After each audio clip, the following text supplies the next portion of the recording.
2 project is to introduction to Toastmasters mentoring. It will be 5 to 7 minutes speech. Her speech title is a mentor. That's a real thing. This speech is about Amy's experience with the mentorship during her professional career. Please help me to welcome Amy. Thank you, Madam Toastmaster. Yes, the title of the speech, Mentor, is that a real thing? I'm going to kind of explain that a little bit. Before my experience with Toastmasters, hearing somebody that had a mentor was almost cringeworthy to me. Oh, you have a mentor? Oh, well, you must be super rich or have a really high-paying job or someone that is worthy of having a mentor, because I certainly am not.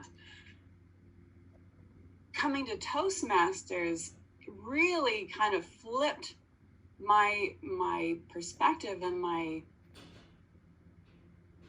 thoughts about mentorship and what it means. And I had this epiphany when Tim gave his speech about mentorship. And I know Tim is not in the audience today, but his speech really was the turning point for me in my thought process about mentorship and what it can mean and what is it all about. He talked about mentors as if they were falling from the sky. They were all over the place. He's constantly had a mentor. And to me, that was, wait, what? This is a normal thing? This is something that people actually do? It was just mind-blowing to me. Before Toastmasters, I've never had a mentor, or at least they didn't know that they were my mentor. I got a mentor at Toastmasters, Melissa, and that has been great. And that's really the first real experience that I've had with a mentor-mentee relationship. Let me take you back to a time when I was feeling uneasy when I heard the word mentor. And it was over a series of events that happened that really got me annoyed by that term. There's 2 examples in my career.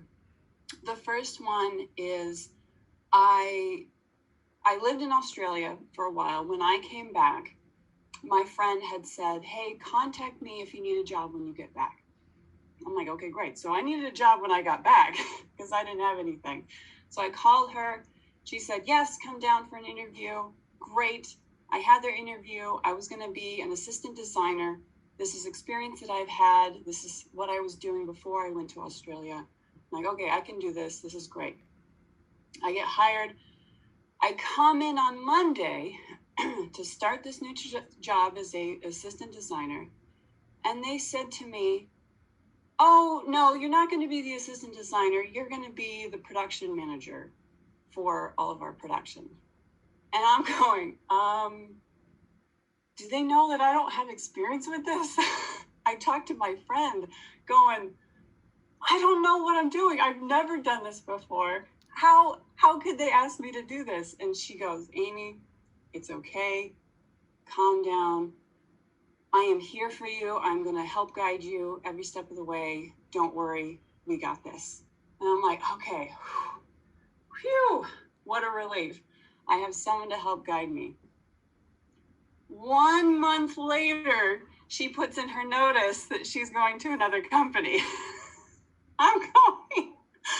I am in panic mode. I'm like, the one person that was supporting me is now leaving. Now I have to just figure out everything all on my own. So that was my first taste of mentorship, and it left kind of a bad taste in my mouth. I'm like, oh, yeah, I don't know if I like this, because they're just going to leave. I did get her back because when I went on maternity leave, I had her come in and fill my role. And so she knew what I had to deal with here. So I feel like we're even now in terms of our careers. The second example I have is when I actually came to Herbalife. And the manager that interviewed me, I don't know if any of you remember, I know some of you are Herbalife, some of you are not, Megan Hoffman. She was in GSS, that's where I started, in Megan Hoffman. And I adopted her as my mentor, although she never knew it. And because she was very smart, very kind, a great communicator, just knew how to talk to people, knew how to run meetings. A lot of things that I do now in meetings, I got from just listening and being on calls with her. So she was just phenomenal. And I was going to talk to her about being, my mentor. And in the time, in like my first year, she got promoted like 3 times. It's insane.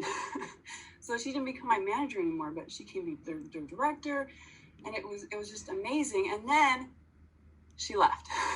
So I didn't get a chance to really be officially, have her as my mentor, even though I kind of adopted her and made her my mentor without her ever knowing this. So those 2 experiences really made me feel like this is not something that I am allowed to do. This is not something that is for me or can be for me. Only people that are privileged or that make a lot of money, that are rich, that are privileged, that have high-paying jobs or high-paying careers or whatever, they're allowed to have a mentor, but apparently I'm not allowed to have a mentor. But then coming to Toastmasters and getting an assigned mentor, this is a person that is my mentor, and talking with her every now and then hearing Tim's speech of all the mentors that he's had. Some were assigned to him, some were not. And I was like, oh, wow, this is just a completely different experience. I guess, yes, I am worthy of a mentor. And then I was asked to be a mentor to one of our team members. I'm like, yes, let's do this. This is for everybody. Everybody can have a mentor. It's for everybody. It's for all. It's not exclusive. And we can all learn and grow and just be better people. I will turn it back over to you, Daisy. Thank you.